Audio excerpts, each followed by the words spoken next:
mengorbankan satu orang benar di mana dia diutus untuk dipercayai, bukan untuk disalibkan. Tapi hari ini Anda membuat saya terguncang.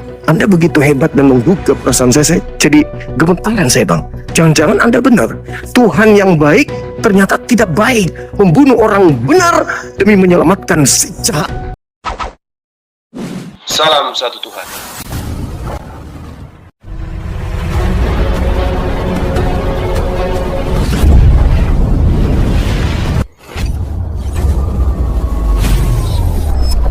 Ya, pengantar ini singkat para sahabat. Dukung semua ya sahabat-sahabat kita channel Densa News Muslim.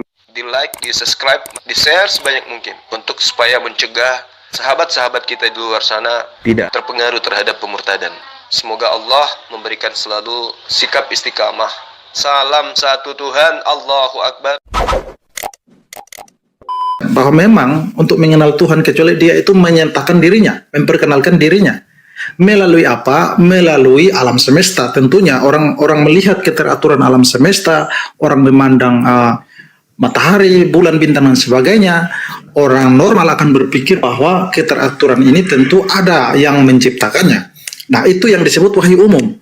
Nah, tetapi dalam Alkitab ini adalah wahyu khusus, di mana Allah memperkenalkan diri secara detail kepada umatnya, siapa dia sebenarnya, sehingga yang tadi Bang Suma bilang bahwa butuh dari kitab ini untuk kita mengenal dia, ya memang begitu Bang Suma.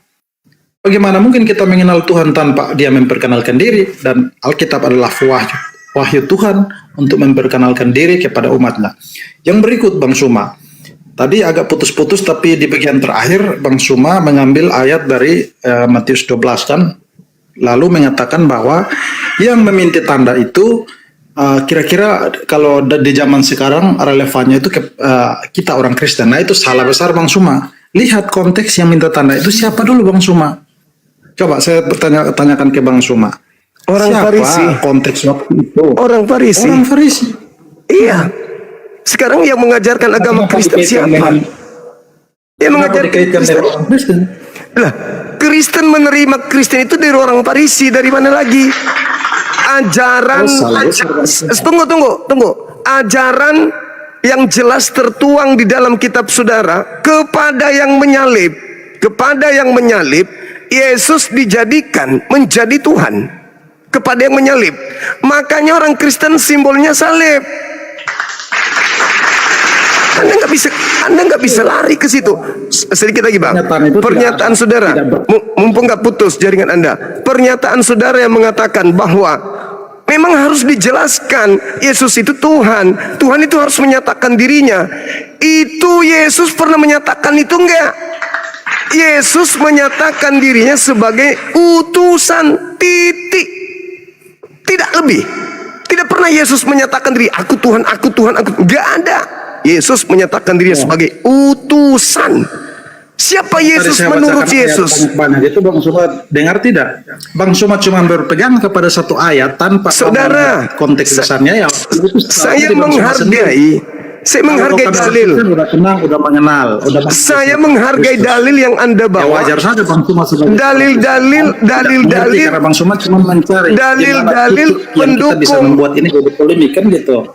Dalil-dalil pendukung ketuhanan Tuhan baru ini. Itu yang Anda pakai. Coba Anda jawab sama saya sekarang. Siapa Yesus menurut Yesus? Kira-kira lidah Anda mau ngomong apa? Coba. Siapa Yesus menurut Yesus? Bukan pengarang-pengarang, tapi menurut Yesus. Siapa Yesus itu? Bentar Bang Suma. Ya, sementara argumentasi Bang Suma menggunakan Alkitab, argumentasi saya pun menggunakan Alkitab yang salah. itu secara komprehensif, secara bertanggung jawab. Orang akan percaya percaya Bang, bukan percaya Anda yang mengambil satu ayat, melepaskan dari konteks, membuatnya menjadi polemik. Salah, kan Anda keliru. Saya menggunakan ucapan Yesus. Buat jadi bahan mainan. Saya menggunakan ucapan Yesus. Anda menggunakan ucapan pengarang. Saya ucapan Yesus yang saya pakai. Makanya di terakhir saya minta, coba Anda terangkan kepada saya, siapa Yesus menurut Yesus? Jawab.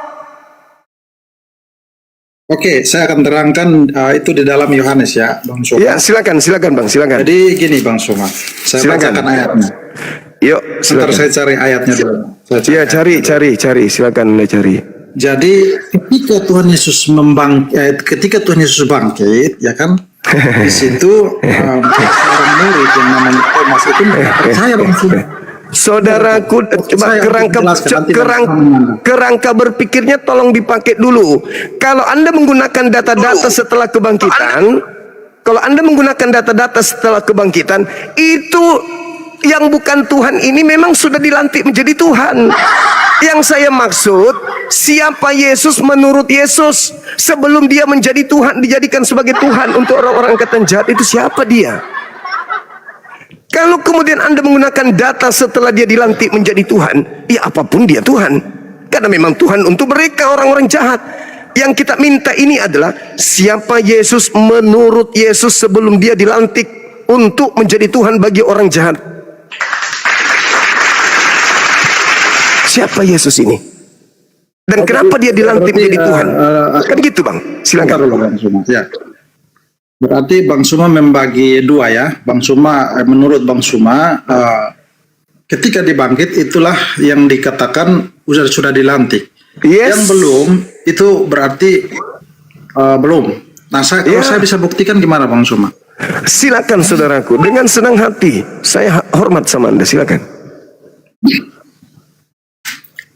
Oke, bentar ya. Sabar teman-teman, di bawah belum ada tamu Yesus yang minta. 5.000 orang. Di situ Yesus memberi makan 5.000 orang dengan 5 roti dan 2 ikan, Bang Suma. Apa itu? Di situ Yesus sendiri mau mendeklarasikan dirinya yang tadi saya bilang di awal bahwa Musa, nenek moyang Israel, ketika menuntun bangsa Israel keluar dari padang gurun, ketika di padang gurun itu menikmati yang namanya mana, roti yang turun dari surga. Nah, pada konteks itu, ketika Yesus memberi makan 5.000 orang dengan 5 roti dan 2 ikan, dia mau mendeklarasikan dirinya adalah roti hidup itu sendiri, di mana mengingat kembali kepada audiens yang ada di situ, yang mana orang mengerti kitab suci bahwa nenek moyang mereka yang di padang gurun yang menyembah Yahweh itu adalah Yesus itu sendiri. Itu Kan mulai ngaco, memang sulit bagi orang yang tidak. Sekarang, sabar Bang, Anda membawa bukan sulit, Anda yang tidak bisa memposisikan diri Anda sebagai penyembah Tuhan lantikan. Ketika Anda membawa Yesus, mujizat-mujizat Yesus, abangku, kesaksian Yesus itu apa coba? Yohanes 5:36, kesaksiannya apa dia? Ya, itu salah satu.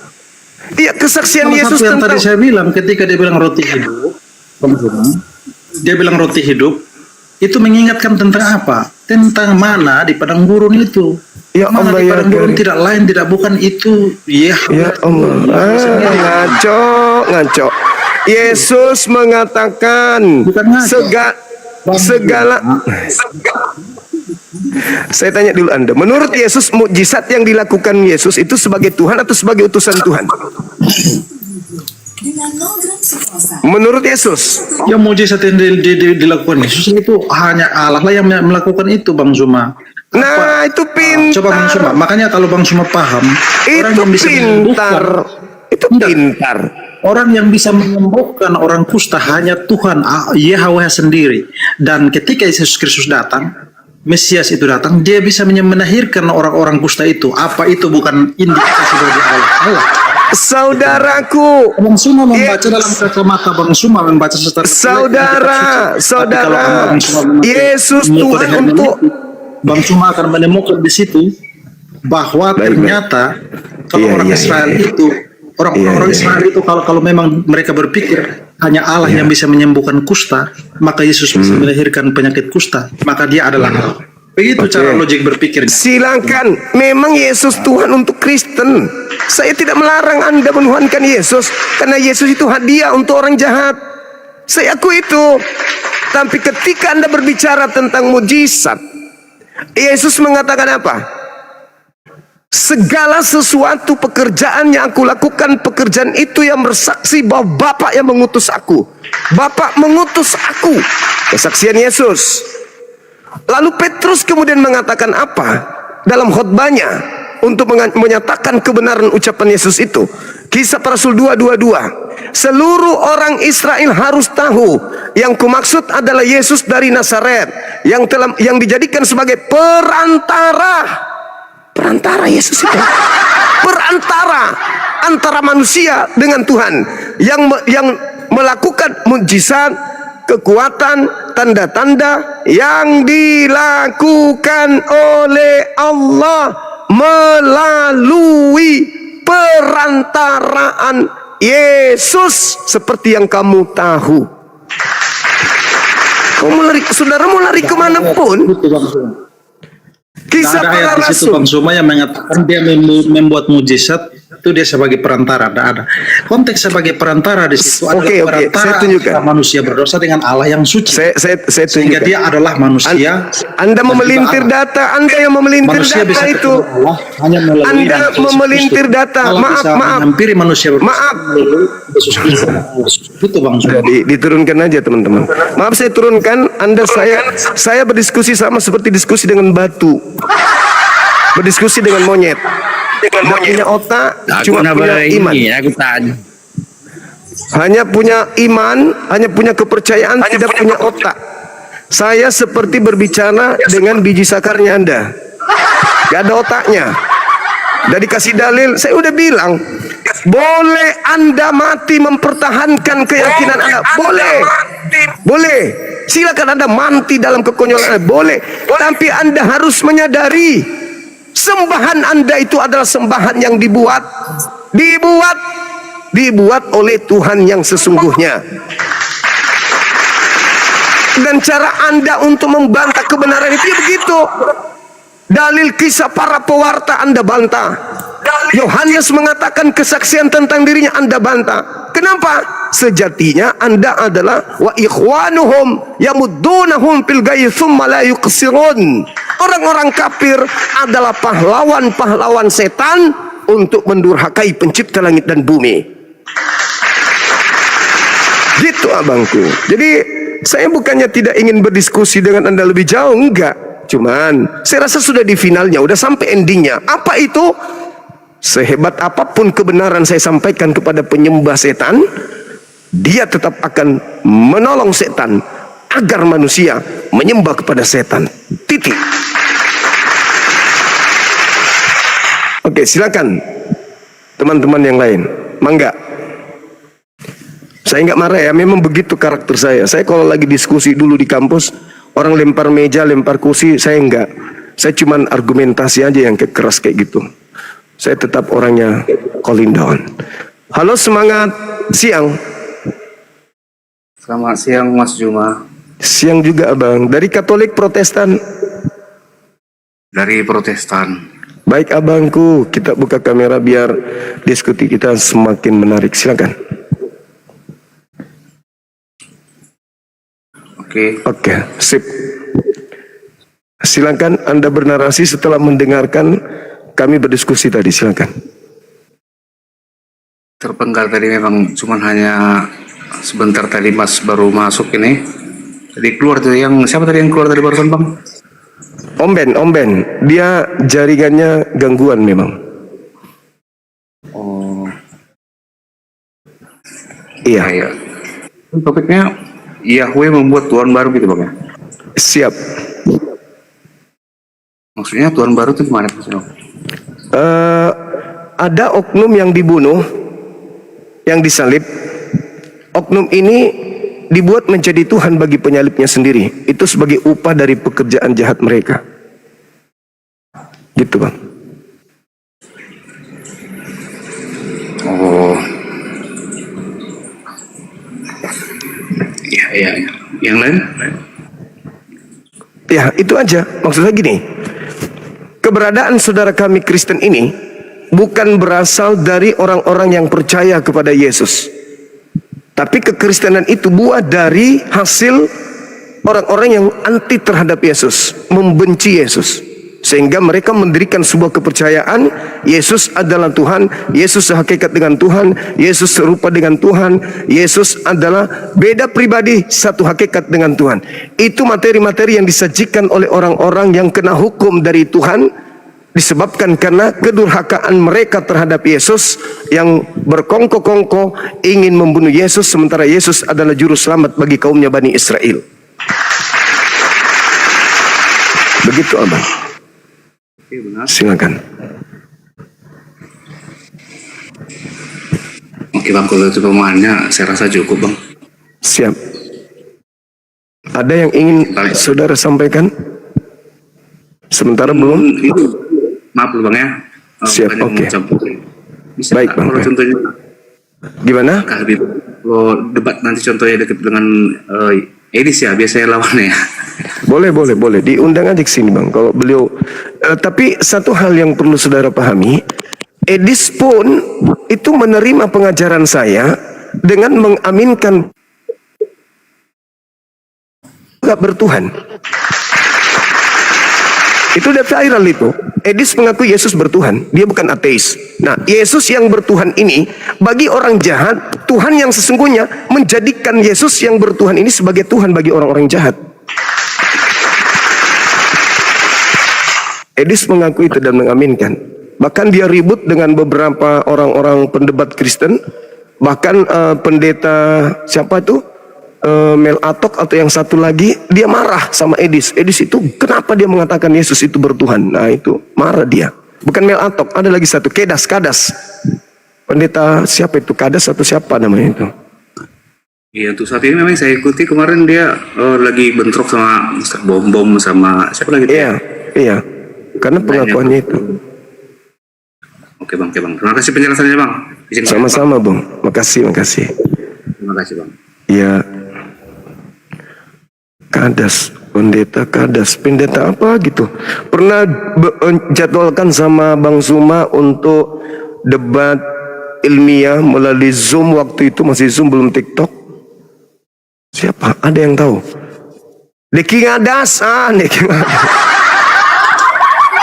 Deki Ngadas, betul. Kok Kadas pula. Deki Ngadas, betul, makasih sudah diingatkan. Itu dulu pernah beliau ajukan permintaan tuh dialog denganku di Zoom, sudah dijadwalkan tapi beliau mundur. Setelah tahu ternyata wakil Islam itu Bang Zuma, beliau mundur secara pelan-pelan. Halo, semangat siang saudara. Selamat siang Bang Zuma. Siang Abang. Boleh ini saya bernarasi sedikit ya Bang tentang pembicaraan Abang tadi sama yang pertama tadi itu. Ya, dari Jadi mana begini Bang? Bang, kalau Mohon izin, Katolik Protestan Abangku ini. Kalau saya Islam Bang, cuman mungkin agak berbeda Bang dengan yang lain. Mungkin saya boleh bernarasi dulu. Boleh. Waduh. Islam punya pandangan lain. Itu bahaya kalau dibiarkan. Nanti mengajak yang lain juga memiliki pandangan sama dengan dia.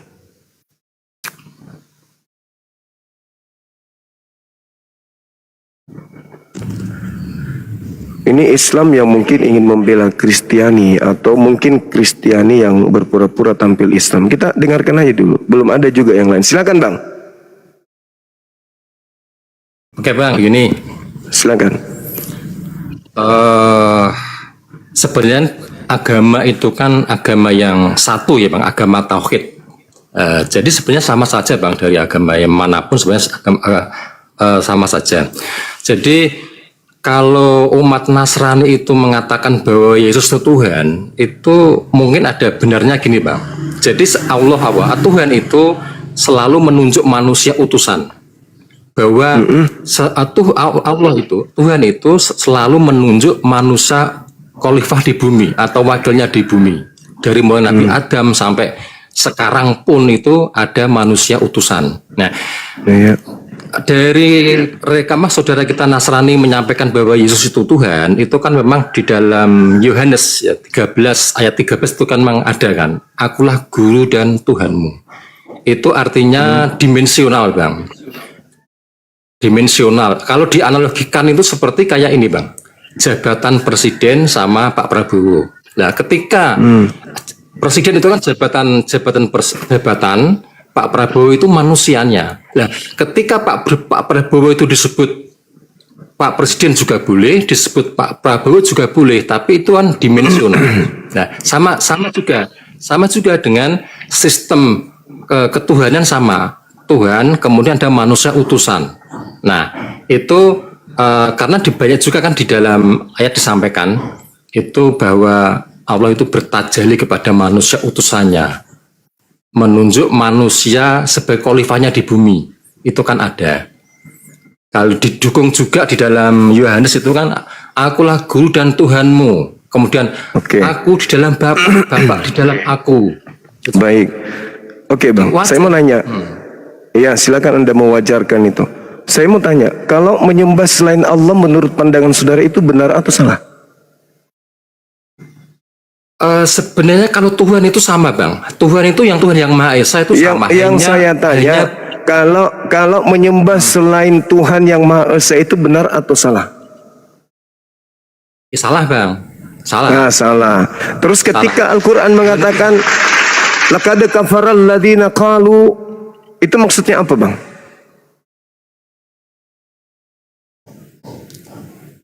Apa tuh artinya aja, Bang? Gimana? Apa tuh? Tadi Islam katanya. Apa tuh, Bang? Tadi Islam katanya. Islam. Ya, Islam. Tadi kan makanya Islam kan apa? Islam apa? Tidak tahu dalil itu. Yo, bukan semua kan, tidak harus semua tahu kan. Kita kan enggak dong.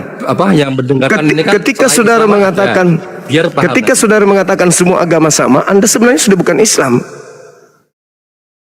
Islam itu yang dimaksud Abang apa? Islam itu, Bang, Islam itu yang saya pahami, Bang, orang yang patuh, taat, tunduk, berserah diri kepada yang zahir di dalam surah Az-Zukhruf ayat 14 itu kan. Nah, sekarang kalau Tuhan mengatakan jangan ada sembahan lain, patuh enggak Anda? Iya, itu setuju saya. Tidak ada sudah.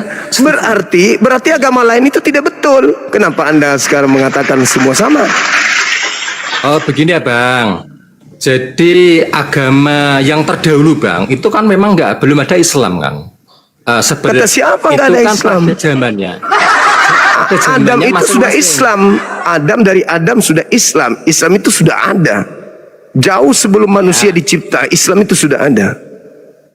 Kata siapa? Bang, Islam itu sebenarnya, Islam itu bukan agama, Bang. Islam itu bukan agama. Orang yang bersistem. Sebentar. Biar. Udah, Bang. Abang di gereja cuci kloset aja, jangan di sini. Di kloset sana bersihkan gereja, kloset gereja Anda bersihkan pakai lidah. Masakan agama bukan Islam bukan agama katanya. Piko berak. Di gereja itu bersihkan pakai lidah, jilat kloset pakai lidah supaya itu vitamin-vitaminnya bisa lari ke otak supaya otak Anda itu bisa sehat. Allah semangat siang. Semangat siang. Iya. Zuma. Iya, siang juga. Katolik Protestan. Protestan. Iya, silakan buka kamera, Bang. Tapi jangan ngaku Islam ya, Bang. Kalau memang Kristen jangan ngaku Islam.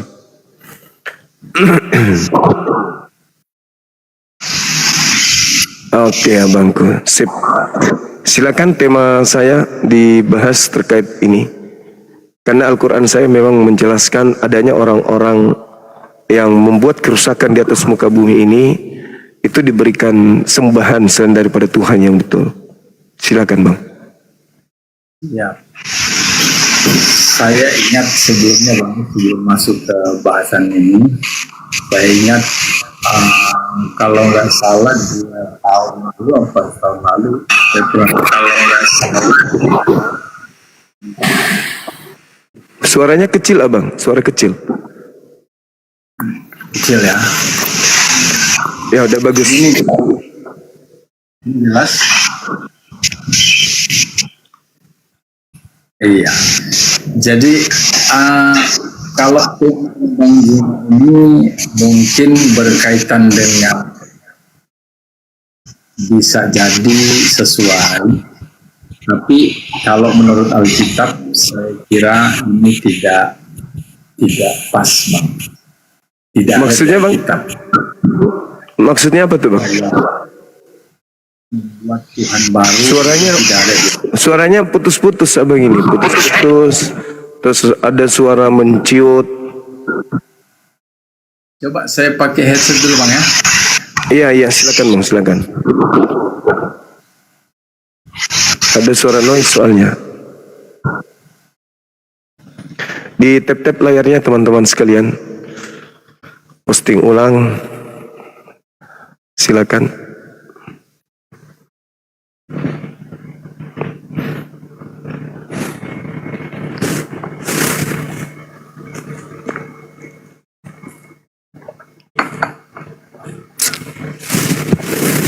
Alhamdulillah.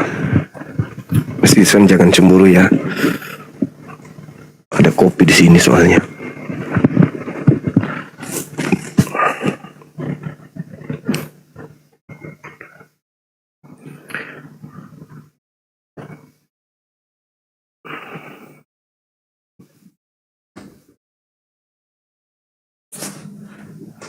Iya. Gini gimana Bang?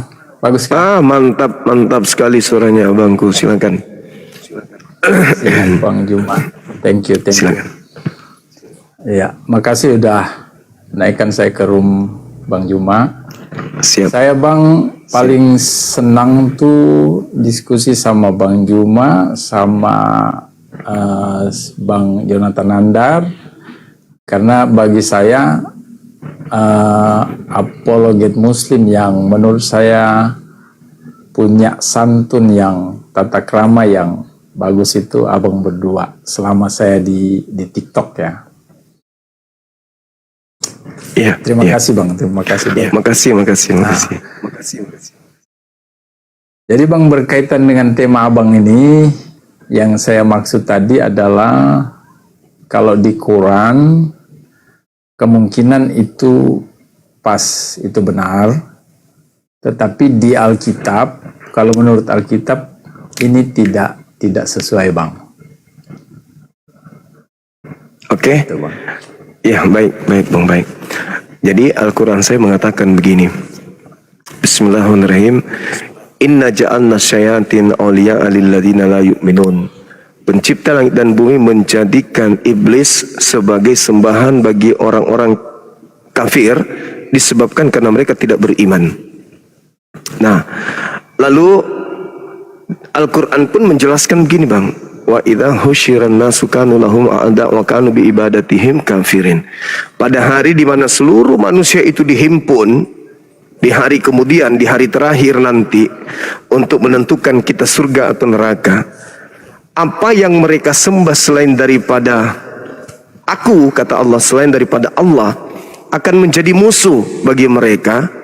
Dan pemujaan-pemujaan yang mereka lakukan ketika hidup di dunia selain daripada memuja aku, maka akan diingkari oleh yang mereka sembah selain daripada aku. Saya menemukan data di Matius 7 nomor 22-23. Benar-benar Yesus mengusir orang yang memanggil dia Tuhan, bernubuat, mengusir setan, bermukjizat, dikarenakan orang-orang tersebut tidak melakukan kehendak Elohim. Itu tertulis tuh di Matius 7, 22-23. Nah, ketika saya melihat Bang, Yesus itu kan disalib oleh orang-orang yang tidak beriman. Orang Farisi, mahkamah agama, imam kepala, ahli Torah yang tidak beriman kepada Yesus, dialah mereka lah yang menyalib Yesus itu. Sehingga Yesus itu sudah memperlihatkan bukti kalau dia itu Mesias. Dia utusan Tuhan, mereka untuk mereka.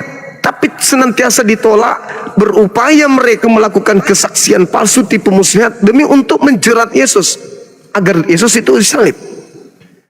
Maka singkat cerita, Tuhan mengutus Yesus, orang yang dikasihi.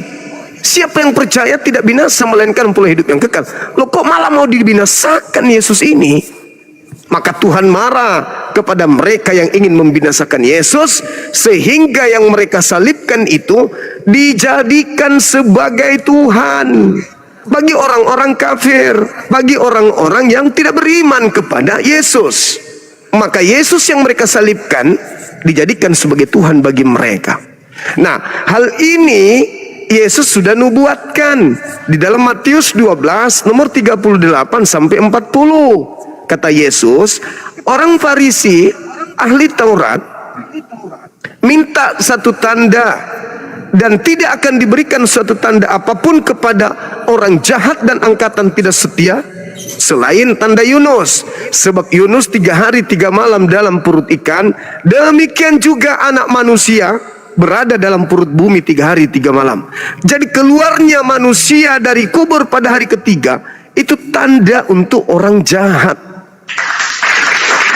Maka ketika keluar orang anak manusia ini keluar dari kubur pada hari ketiga, orang jahat menjadikan dia sebagai Tuhan. Itu real, Bang. Kisah Para Rasul KPR 2:36. Jadi seluruh orang Israel harus tahu dengan pasti bahwa Elohim telah membuat Yesus yang kau salibkan itu menjadi Tuhan dan Kristus.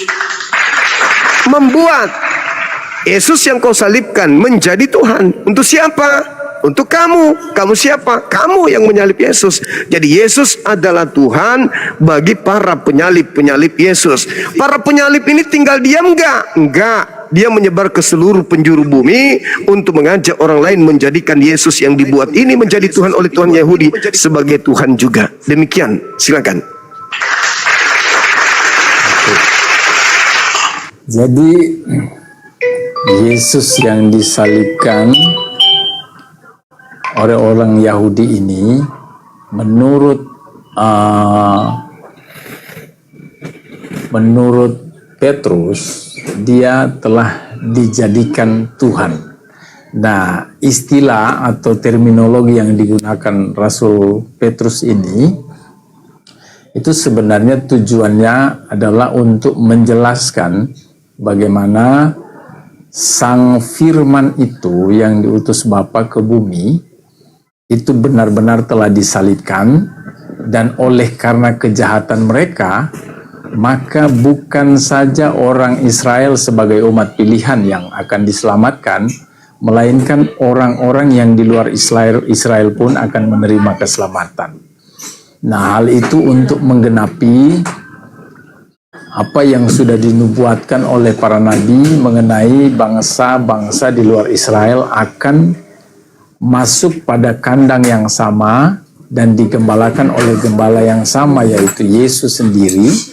Jadi bukan hanya saja orang Israel akan digembalakan oleh Allah atau Yesus, melainkan bangsa-bangsa lain yang di luar Israel juga akibat dari pelanggaran yang dilakukan orang Yahudi membuat Yesus itu disalib. Nah, yang saya perlu informasikan begini, Bang, bahwa Yesus yang kami sembah itu dia adalah Tuhan, dan ada dasarnya nanti saya akan coba nanti referensikan ke Abang kalau bisa diterima. Nah, Yesus ini dia diutus ke dunia, dia dari surga datangnya, dan dia menurut Alkitab, menurut Al-Quran juga menjelaskan dia tidak seperti kita dilahirkan lewat proses penyatuan antara pria dan wanita, lalu kemudian jadilah manusia. Nah, Yesus ini yang dimaksud oleh Rasul Petrus, Rasul juga yang sangat-sangat dikenal oleh teman-teman saya orang Muslim, Rasul Paulus. Nah, Yesus ini adalah pribadi yang setara dengan Bapa yang mengutus dia menurut Filipi 2 ayat 6 sampai ayat 7. Nah, itu jelas, Bang. Nah, lanjut saya mau bilang begini, bahwa adapun terminologi yang dipakai oleh Rasul Petrus itu, dia menggunakan kata menjadikan, itu adalah bahasa yang digunakannya untuk supaya orang-orang bisa memahami bahwa Yesus ini harus kamu akui bahwa dia adalah Tuhan, menjamin kekekalanmu di kekekalan di sorga. Jadi kehidupan yang sebenarnya itu adalah di kekekalan, dan itu di langit bumi yang baru, di sorga nanti. Itu kehidupan yang sesungguhnya bagi kami, Bang. Oke, saya kira sampai di situ dulu, Bang. Iya, baik. Silakan. Iya, baik. Jadi Yesus mengajarkan tentang dirinya untuk dipercaya sebagai utusan Tuhan. Yohanes 3:16, begitu besar kasih karunia Tuhan akan dunia ini sehingga ia menganugerahkan anaknya, barang siapa yang percaya tidak binasa melainkan memperoleh hidup kekal. Bukan dikatakan barang siapa yang menyalibnya dan orang-orang yang menerima salib memperoleh hidup kekal, enggak. Tapi barang siapa yang percaya. Salib ini adalah simbol ketidakpercayaan manusia terhadap Yesus.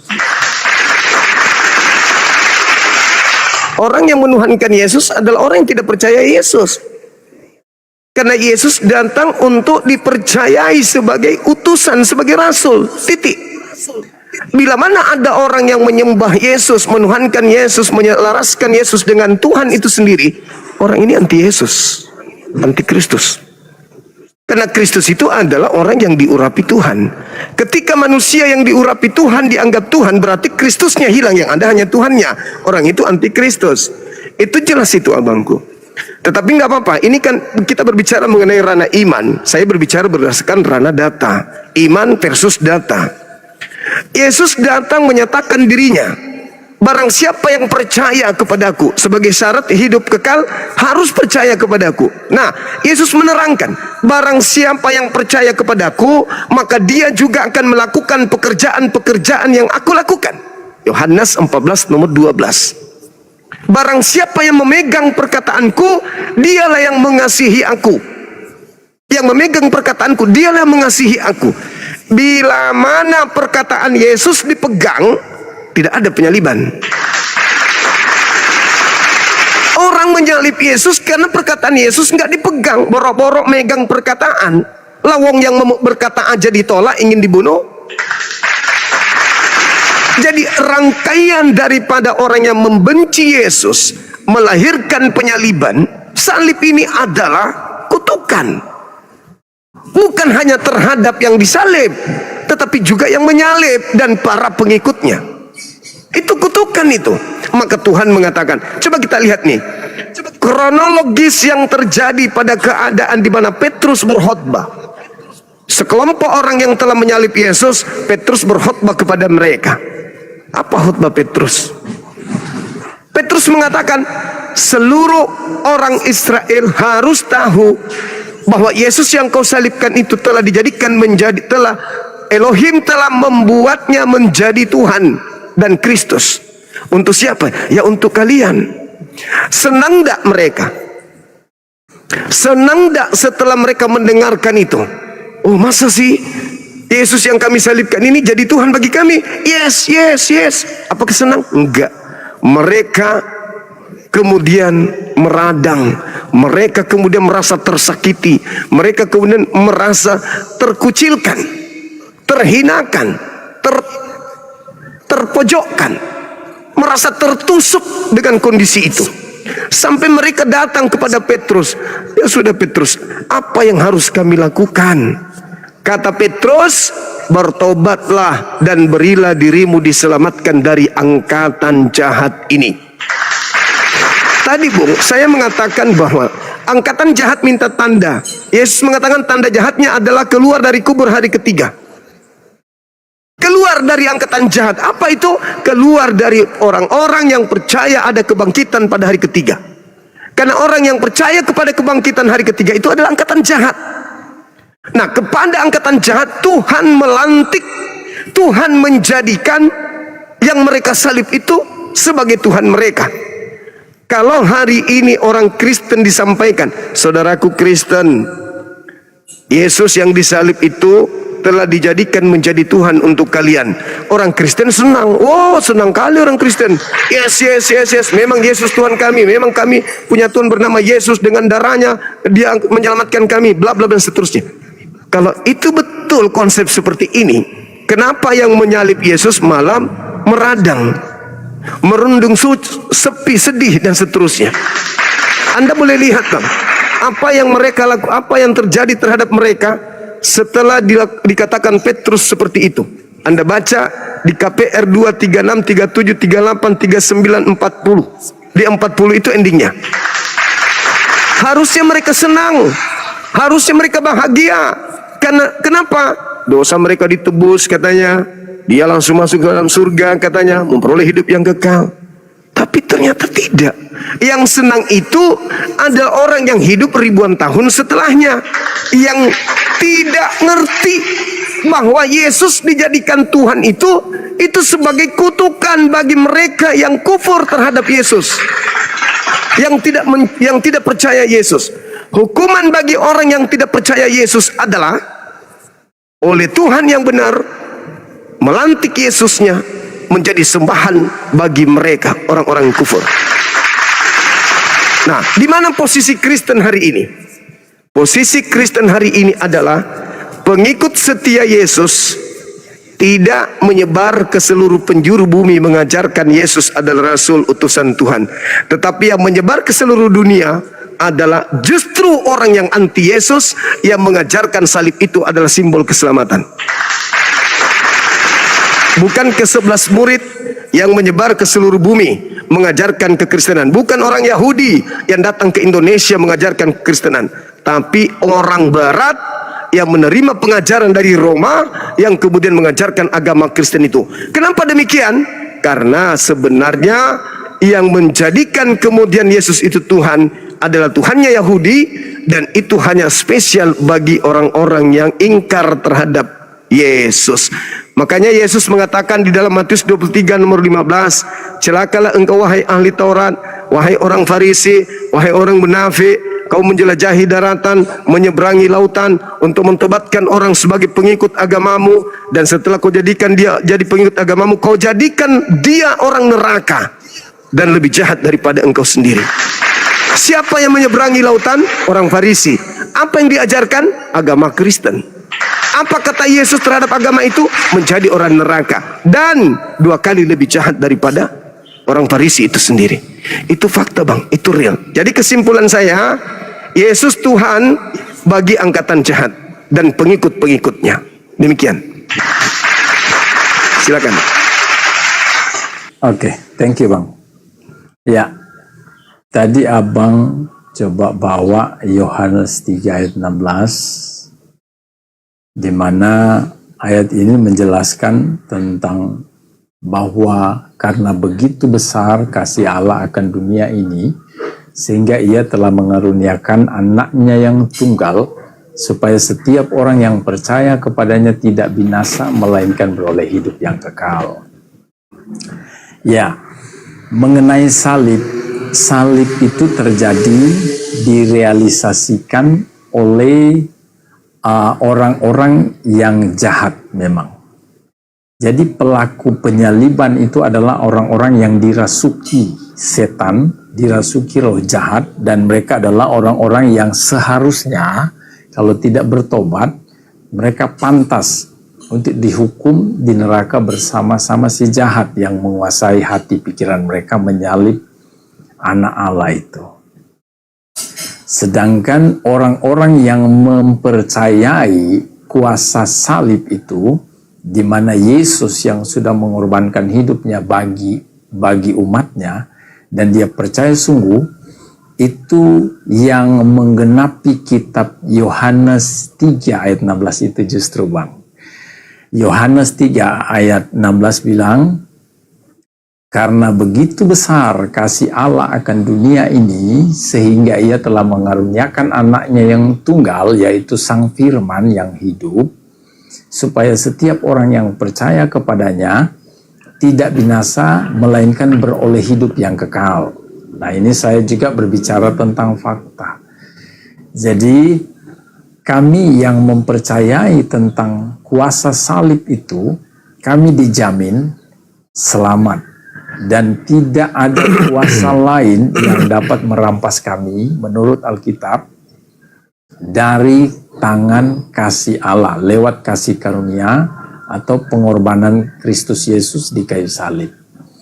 Ya, saya tidak mau dalam dialog ini mengeluarkan kata umpatan kepada Bang Juma, karena saya tahu Bang Juma itu beriman kepada Allah dan Bang Juma itu sedang memberitakan tentang menurut Bang Juma itu kebenaran dari Al-Quran.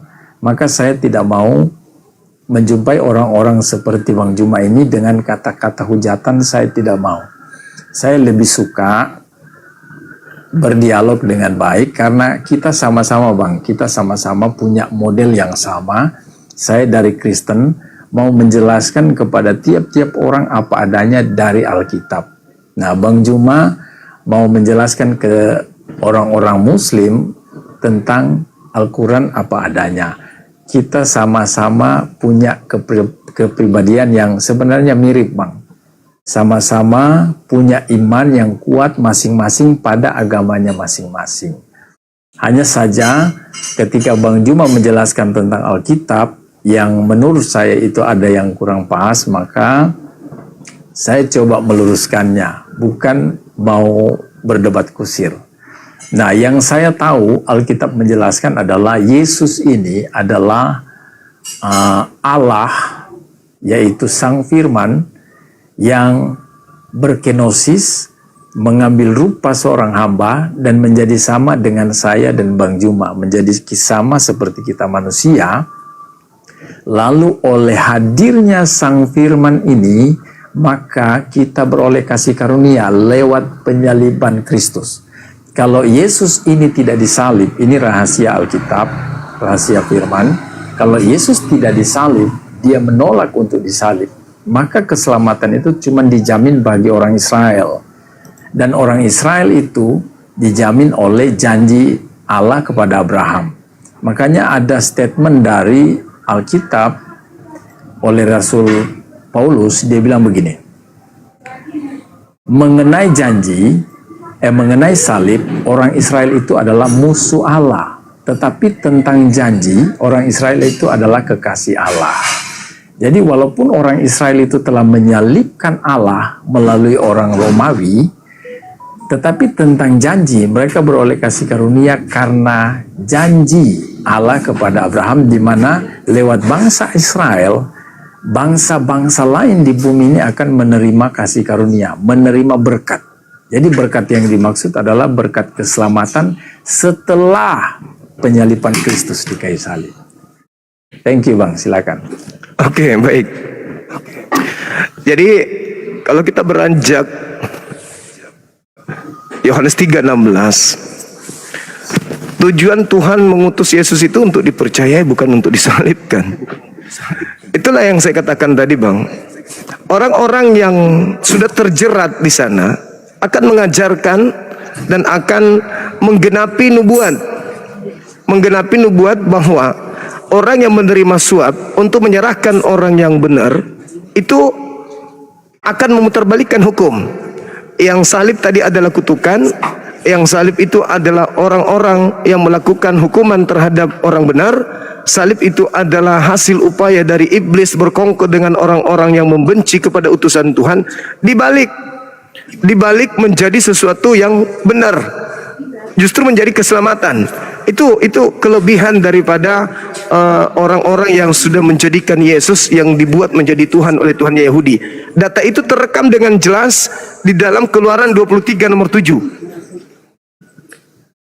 Orang yang menerima suap untuk menyerahkan orang benar agar dibunuh, itu mereka akan memutarbalikkan kebenaran yang datang dari Tuhan. Dia putarbalikkan tuh.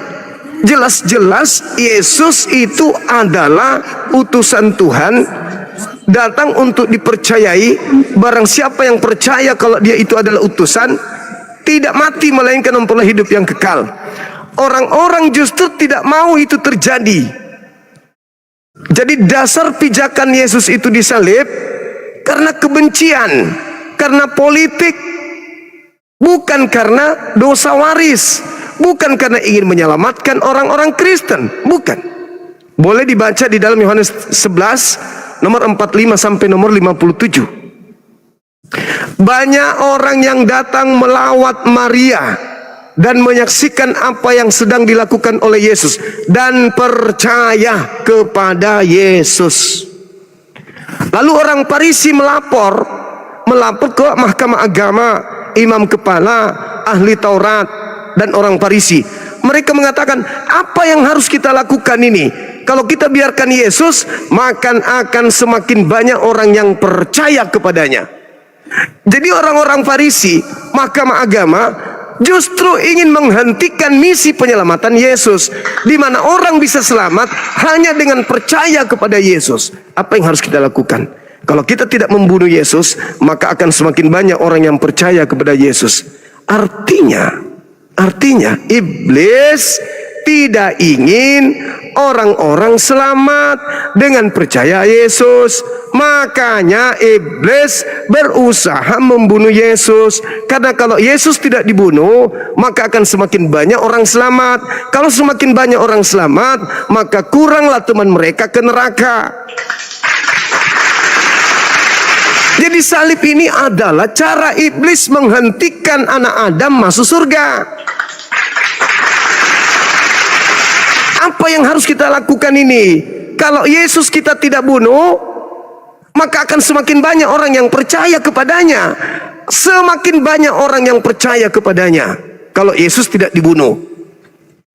Sedangkan misi Tuhan mengutus Yesus untuk dipercaya. Iblis tidak mau itu terjadi. Maka satu-satunya cara untuk menghentikan agar manusia tidak masuk surga, Yesus harus dihentikan. Apapun caranya, jangan biarkan Yesus kemudian menyelamatkan manusia. Bunuh. Jangan biarkan dia berkarya menyelamatkan anak manusia. Ini nggak bisa dibiarkan. Maka iblis merasuki Yudas. Iblis membisik kepada imam kepala Mahkamah Agama, orang-orang Farisi. Iblis datang kepada Imam Kayafas, membujuk dia untuk membunuh Yesus. Supaya apa? Supaya Yesus tidak menyelamatkan manusia. Apa yang terjadi? Berhasil. Iblis berhasil menghentikan misi penyelamatan Yesus. Tuhan mengangkat Yesus. Ya udah, Yesus, kau kuangkat ke langit. Kelak kau turun kedua kalinya untuk menjadi saksi atas kejahatan mereka. Kau turun menjadi hakim, hakimi semua orang-orang yang mengajarkan ajaran yang tidak kau pernah ajarkan. Yesus terangkat. Apakah iblisnya diam? Tidak. Iblisnya tidak diam. Sebagaimana yang terjadi pada saat di Matius 4 atau di Lukas 4, iblis meminta Yesus menyembah dirinya. Apa kata iblis? Yesus, sembahlah aku. Segala kemegahan dunia, segala kerajaan dunia akan aku berikan kepadamu. Sebab aku iblis berkuasa memberikan kepada siapapun yang aku kehendaki. Maka jangan salah.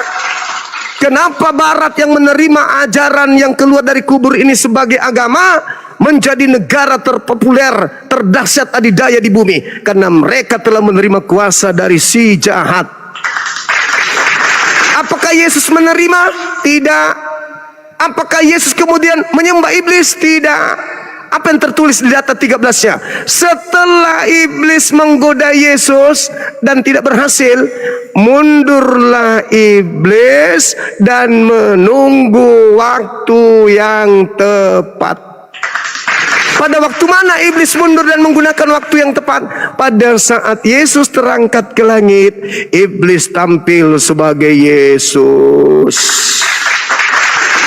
Yesus sebelum itu terjadi, Yesus sudah menyatakan kepada murid-muridnya, murid-muridku, waspadalah agar kamu jangan disesatkan. Sebab akan datang banyak orang memakai namaku.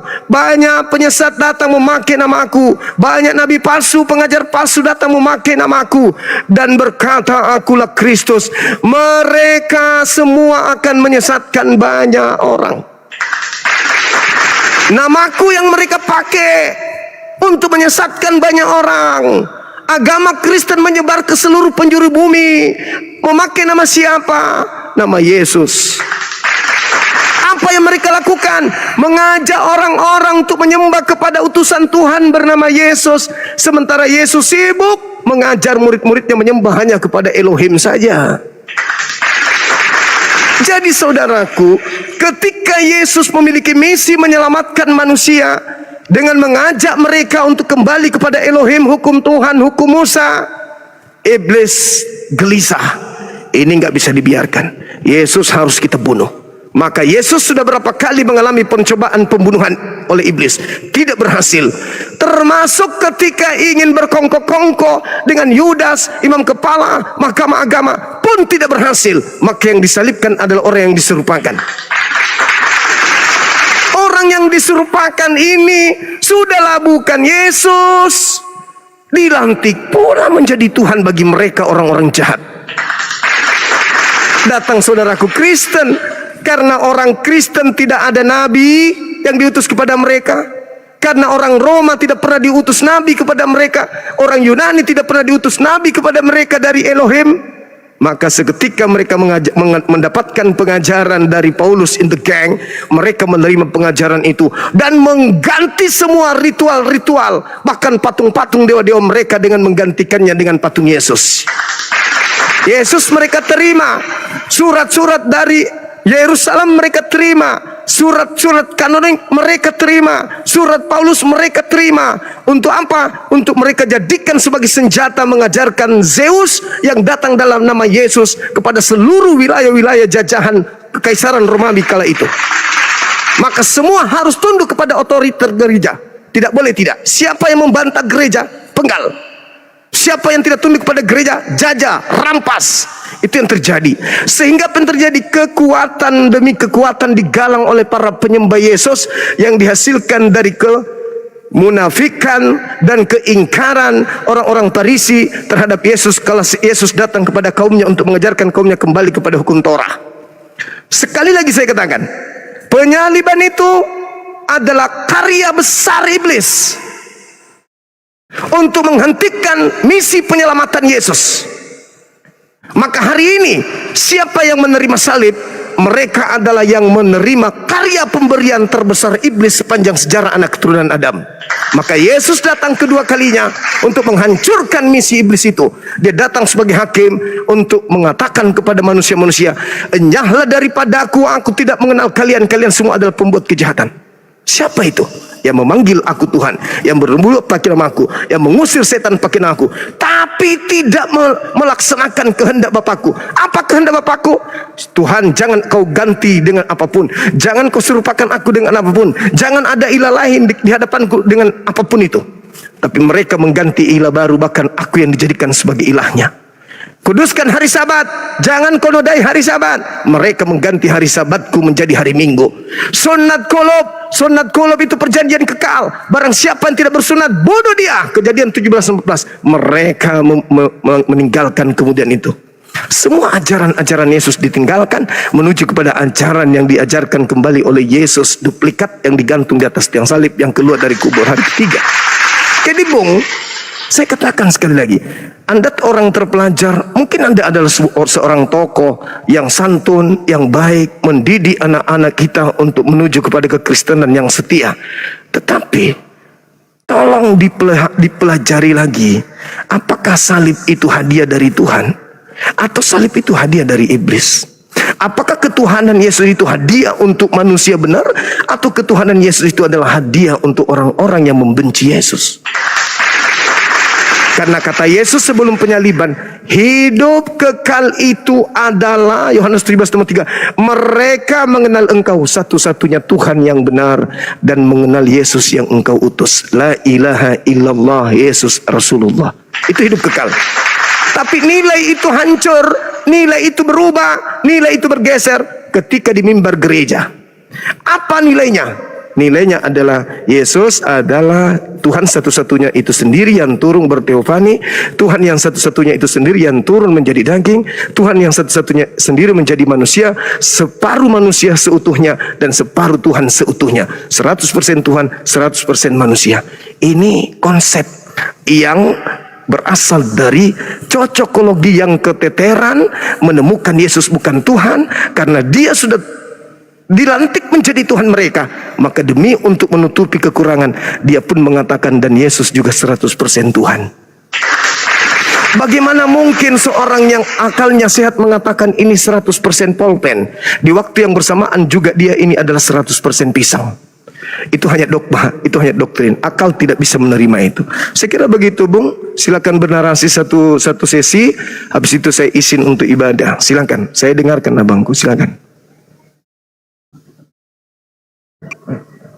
Siap. Makasih Bang Juma.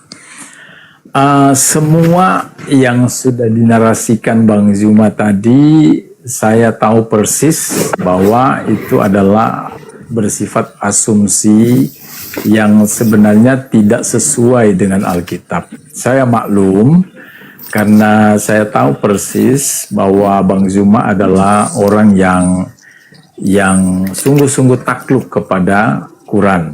Saya pahami itu. Saya tidak mengatakan Bang Juma itu seperti orang lain mau mengatakan Bang Juma adalah bla bla bla. Tetapi saya mau bilang adalah saya memahami Bang Juma seperti saya yang tidak mengerti betul tentang Quran, demikian Bang Juma tidak memahami persis tentang mengerti betul tentang Quran, demikian Bang Juma tidak menjelaskan tentang Alkitab apa adanya.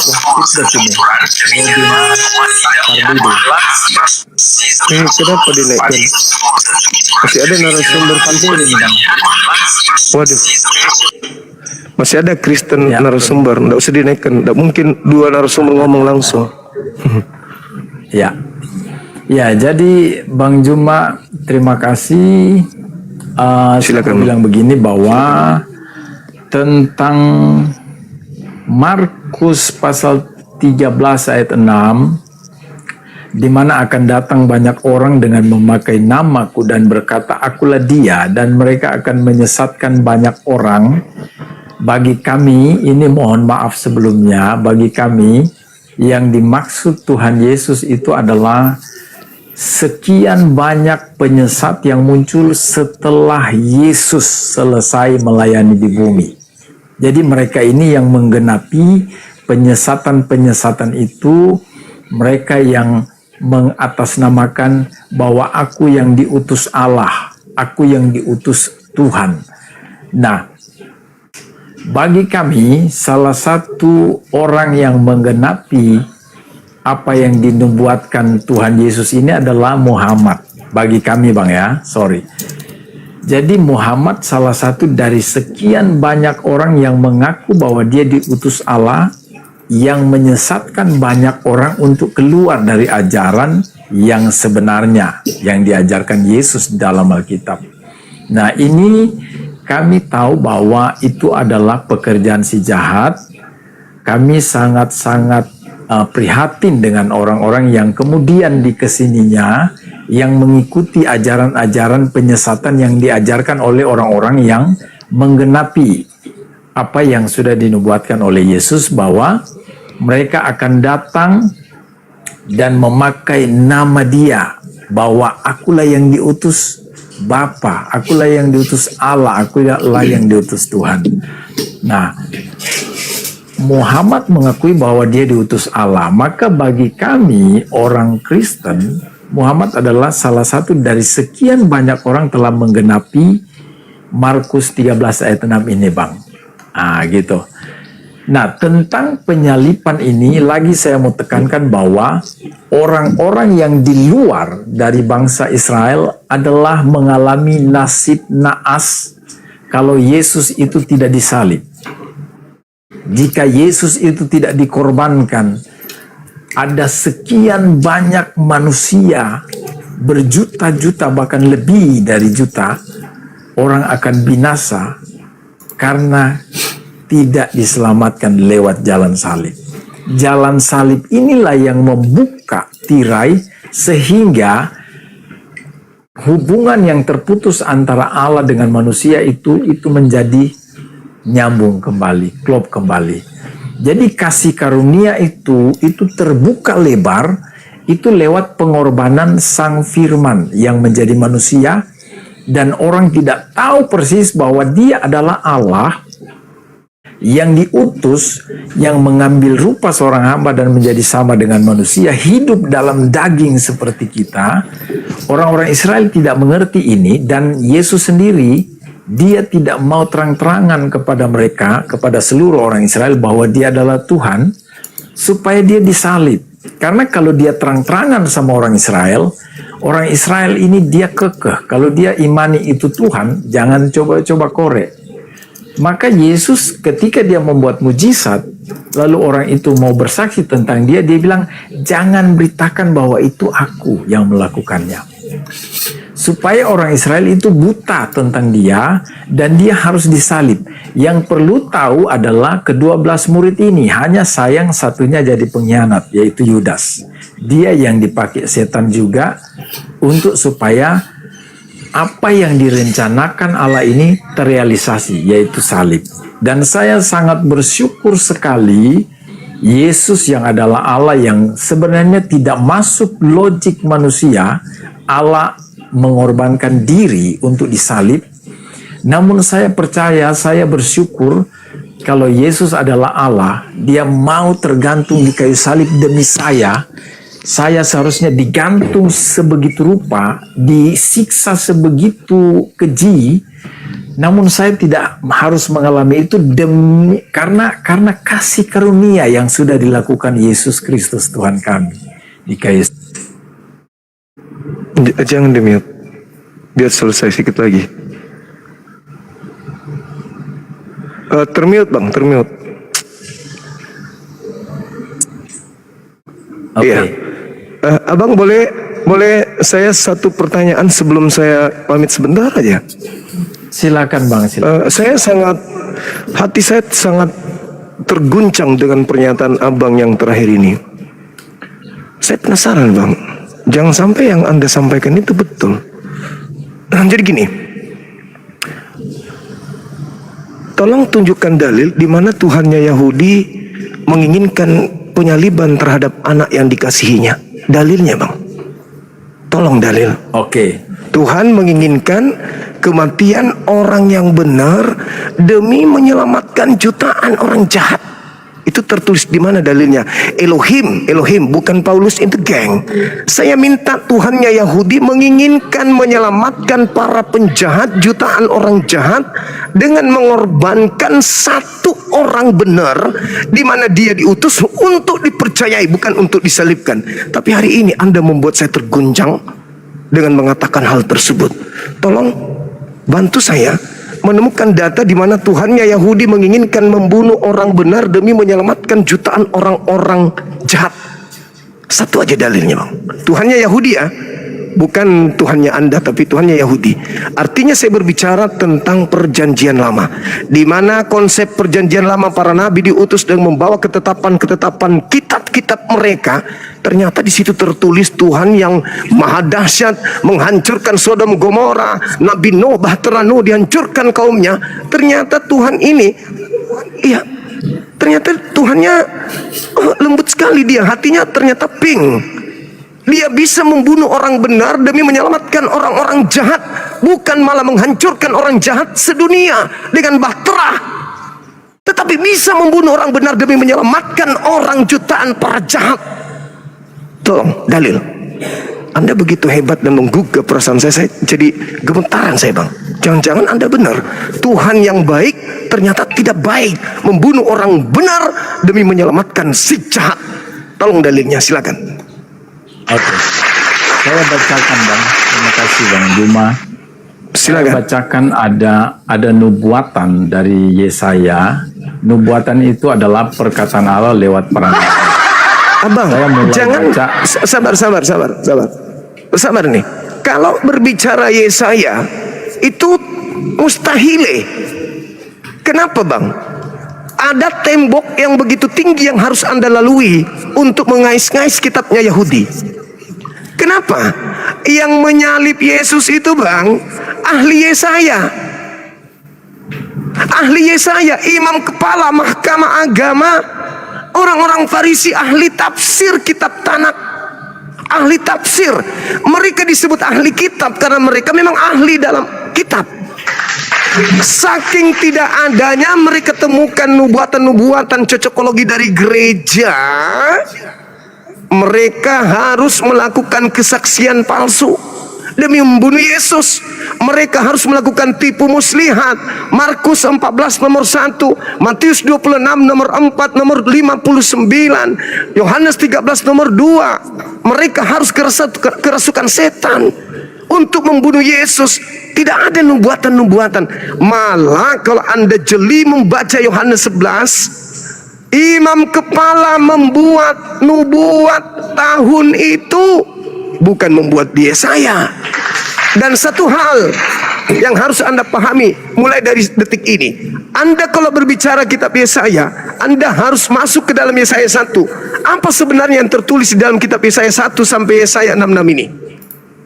Itu penglihatan Yesaya bin Amos tentang 4 zaman: Yotam, Ahaz, Hezekia, yang satu lagi ada yang ingat? Cuma 4 zaman itu. Yotam kan? Yotam. Tidak ada zaman Yesus. Jadi penglihatan itu pun Yesus sudah sampaikan di dalam Matius 23 nomor 32-33 bahwa engkau tidak akan mungkin lolos dari api neraka, sebab engkau menanggung dosa nenek moyangmu yang telah menyalib orang-orang benar dari Habel sampai Zakaria anak bereknya. Kalian semua keturunan-keturunan para penyalib tidak akan lolos dari api neraka jahanam, kata Yesus. Kok sekarang justru orang masuk surga gara-gara menyalib Yesus? Jadi Bung, saya minta data akurat. Kalau Yesaya itu ngambang, itu cocokologi yang tidak rasional, yang Anda ditertawakan sama empunya kitab. Andai saja apa yang ditetapkan oleh gereja, Yesus disalib karena Yesaya 53 itu, maka orang Yahudi, imam kepala mahkamah agama tidak akan mungkin berdusta. Tinggal manggil Yesus. Yesus, kadia duduk. Apa paman, kamu sudah tiba masanya untuk disalib sesuai dengan nubuatan yang ada. Oh iya. Tapi kan tidak. Mereka melakukan tipu muslihat, membuat kesaksian palsu demi untuk membunuh Yesus. Jadi gugur Yesaya 53. Sekarang ada nggak dalil lain, Bang? Bantah dalil ini. Sabar. Saya kasih dalil, Anda boleh bantah. Amsal 6:16, 6 perkara yang dibenci Tuhan, bahkan 7 kekejian yang ada di dalam hatinya, yaitu menumpahkan darah orang benar. Itu adalah kekejian. Itu adalah hal yang dibenci. Yang kedua, Keluaran 23 nomor 7, nomor 8. Dusta jangan kau hambur-hamburkan. Jangan kau menjadi saksi dusta. Orang yang benar jangan kau bunuh. Orang yang tidak bersalah jangan kau bunuh. Sebab aku Tuhan tidak akan membenarkan orang jahat. Sekarang bantah dalil itu dengan konsep kekristenan bahwa Tuhan memerintahkan membunuh orang benar demi menyelamatkan orang jahat. Silakan. Ada dalil? Silakan Bang. Yang tadi habis ini. Sebentar Bang, saya mau lurusin tadi Bang ya. Ya, silakan. Ya, saya mau lurusin begini bahwa saya sudah bilang tadi bahwa saya berbicara dari perspektif kekristenan dan ini berdasarkan Alkitab. Adapun Bang Juma mencoba tadi mengutarakan dalil-dalil yang sudah diutarakan Bang Juma, lalu kemudian mengutip sejumlah ayat-ayat dalam Alkitab. Saya bilang itu wajar karena ketidakpahaman Bang Juma.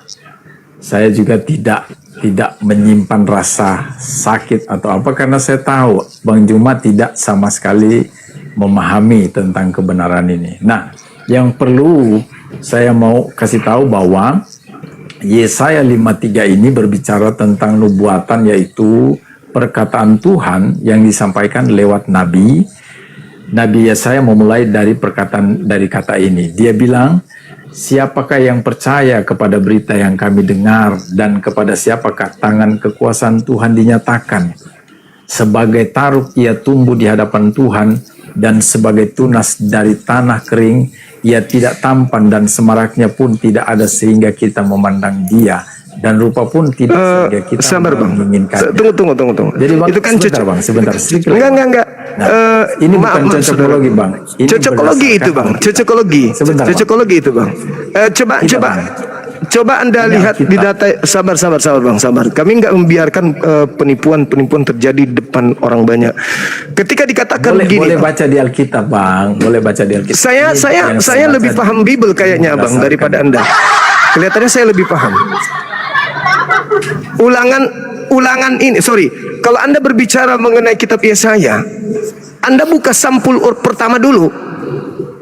Nubuatan yang muncul di dalam kitab Yesaya itu menurut si penulis itu bercerita tentang masa mana.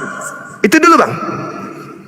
Coba Anda buka Yesaya 1 nomor 1 dulu sebagai pembuka kitab tersebut, biar tahu ternyata yang dibicarakan itu adalah ruang lingkup tentang raja-raja Yehuda.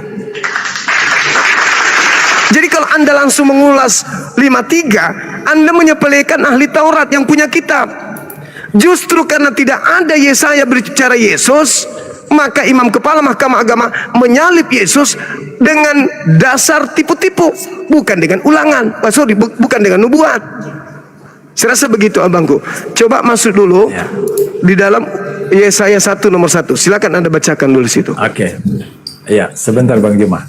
Jadi Yesaya ini itu ratusan tahun sebelum Yesus disalib. 600 tahun. Orang ahli Taurat maupun orang Farisi, orang Saduki itu ratusan tahun baru muncul setelah perkataan nubuatan ini. Jadi kalau Yesaya 53 ini dibacakan mulai dari ayat 1 Bang, mulai dari ayat 1 dimulai Yesaya 53 ini sampai ayat 12, banyak orang akan tercengang mendengarnya karena orang-orang yang tidak mengerti akhirnya akan terbuka jelas dia, wah ternyata Yesus yang disalib itu dia sudah dinubuatkan dari zaman Yesaya dan itu sudah ratusan tahun sebelum Yesus disalib. Dan itu digenapi, lalu itulah satu-satunya jalan keselamatan yang akan diraih oleh orang-orang Kristen dan sudah digenapi pada kurang lebih 2000 tahun. Oke. silam Baik oleh bang. Ya, Karena nggak apa-apa, Yesus, Bang, nggak apa-apa. ya karena Yesus ini Tuhan bagi kalian, maka kalian memang harus mendapatkan senjata-senjata untuk menjual Yesus demi untuk menyesatkan orang lain. Kalau Anda memaksakan Yesaya 53 bang, ini saya jelaskan berdasarkan dengan ilmu, bukan cocokologi. Dengarkan saya baik-baik. Anda tadi membaca data 1, siapakah yang percaya berita yang kami dengar dan kepada siapakah tangan kekuasaan Tuhan itu dinyatakan. Sebagai taruk ia tumbuh di hadapan Tuhan dan sebagai tunas dari tanah kering. Tunas dari tanah kering. Tunas itu tanah kering, merujuk kepada dia tunas Daud dari tanah kering. Ibunya harus kering, bukan subur. Merupakan tunas. Seresi dalam bahasa Ibrani, dari tanah yang kering. Sia. Tapi kenyataannya Yesus dilahirkan dari wanita yang sangat subur, tanpa suami pun bisa hamil. Tidak kena kepada Yesus.